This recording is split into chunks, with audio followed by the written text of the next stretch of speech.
Anong mensahe ang kailangan marinig ng mga Sagittarius mula sa July 21 to 27, 2024? Weekly reading nga pala to. Pwedeng nangyayari na, mangyayari pa lang. Kung hindi man mag-resonate sa inyo itong magiging reading o tumama, ay baka mag-resonate o tumama sa someone na kakilala nyo o malapit sa inyo. Baka may lumabas na gender mamaya. Kung sa tingin nyo, fit naman sa sitwasyon nyo, maliban sa gender, wag nyo na pansinin yung gender. Ngayon, pwede rin naman gawin nyo na lang energy, diba? Yung gender, masculine o feminine energy. Pwede rin naman gawin nyo na lang extrovert yung masculine at feminine yung introvert. So, bahala na kayo.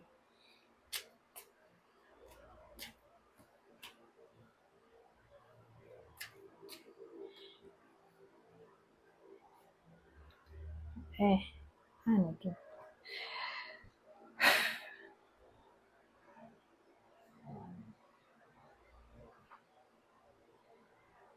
Wait, eto mamamanifest pa lang.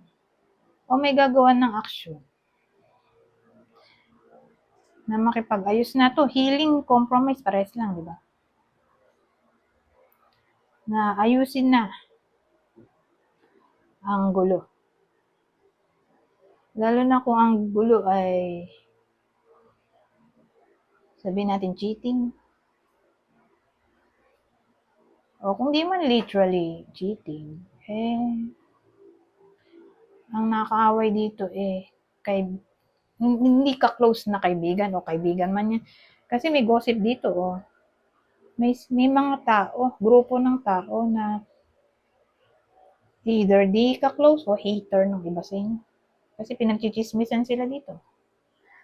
Kasi kung friend to, dito, hater, di ba? Hater, basher. So, sa madaling salita, kung relasyon nga, nagkaroon ng cheating, may a-action para maayos pa, di ba? Yung relasyon. Kung hater, who knows, baka naman magkaayos pa.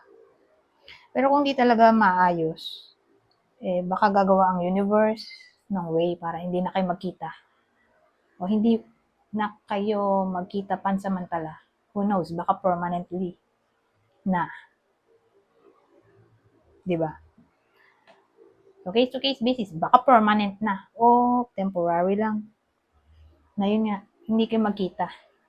Para hindi kayo mag-away ng mga to. Kayo mismo at yung hater nyo.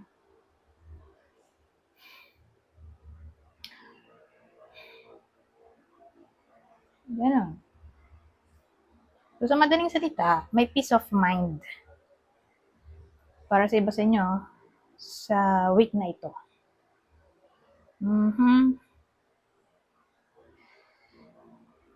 So, i-clarify natin. Doon sa may cheating na nangyayari, na magkakaayos pa, sino yung possible partner doon ng Sagittarius, Gemini, Virgo? Ngayon, doon sa hater, na pwede pa magkaayos, kung di naman talaga, sabihin natin, hindi na talaga kaya na ayusin. For some reason, hindi kayo magkikita. O hindi nyo may isip ang isa't isa. Okay? For some reason, ngayong week. So, ibig sabihin, hindi kayo matotoxic sa isa't isa. Basta gagawa ang universe ng way para magkaroon ang iba sa inyo ng peace of mind. Sana nga lahat na lang, no? So, sino yung possible kaaway dito? Ng iba sa inyo? Enemy na, no? Kasi ito, friend. Di pag hindi mo friend, di enemy na yan. Virgo ulit, Virgo. Ito, Capricorn. So, ito yung partner sa may cheating. Ito naman yung enemy. Okay? Virgo, Capricorn.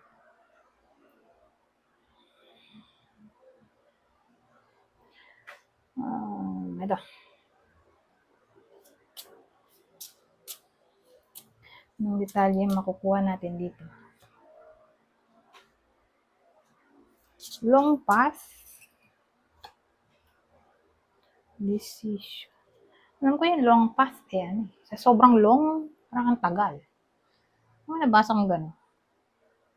So, sa madaling salita, wala pang decision dito, oh.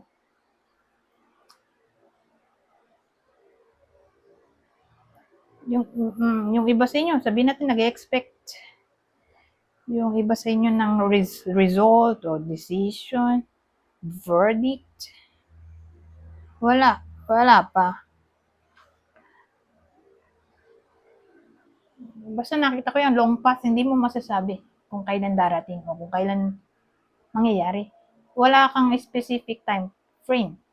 Pero meron din naman. Pero mostly wala. Yung pinakamalapit na possible time frame ay 2 years and above.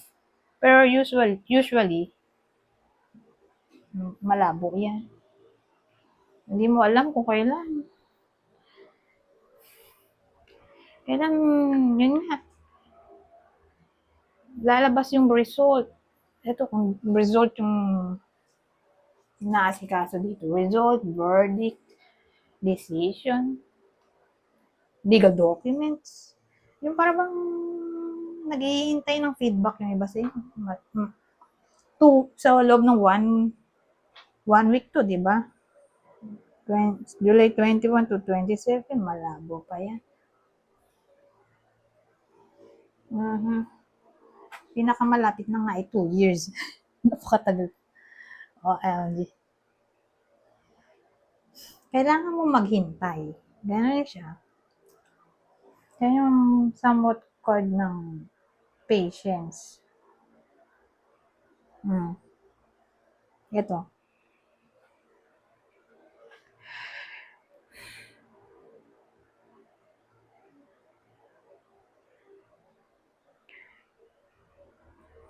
Para siyang come what may din.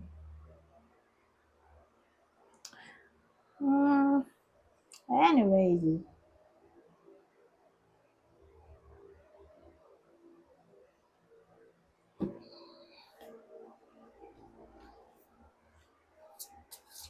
So again, result, yung hinihintay dito, result, decision, outcome, verdict.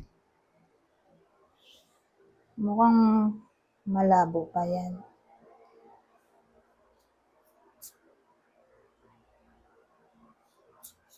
Lalo na kung seryosong usapin.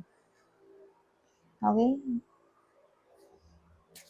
Legal documents tungkol doon. Parang malabo pa yan.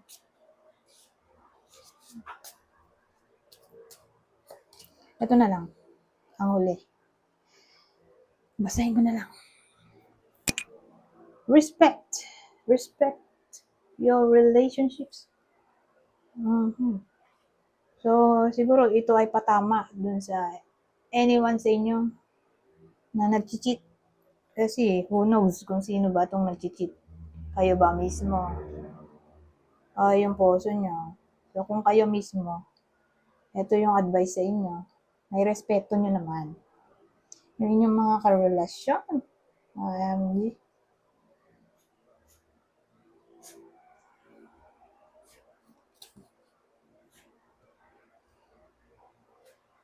Ito, obstacles. O, kung sabihin naman natin kayo yung niloloko. Kasi magkakaayos naman dito, di ba? So, kung kayo ay yung niloloko, don't worry. Kasi magigainan ng respect yung partner nyo. Kaya magkakaayos na. Rerespetuhin na kayo para hindi na magkagulo at maayos pa ang relasyon. Ito, obstacles. Look for ways around the obstacles to find happiness. Ano kasi to eh, ang dating, kung may problema man, wag masyadong seryosohin. Maghanap pa rin ng way para sumaya. Ganun eh. Wag ituon lahat ng isip sa problema. Magsaya din. Ganun, humanap din ng way para sumaya. Well, anyways, hanggang dito na lang. Goodbye for now.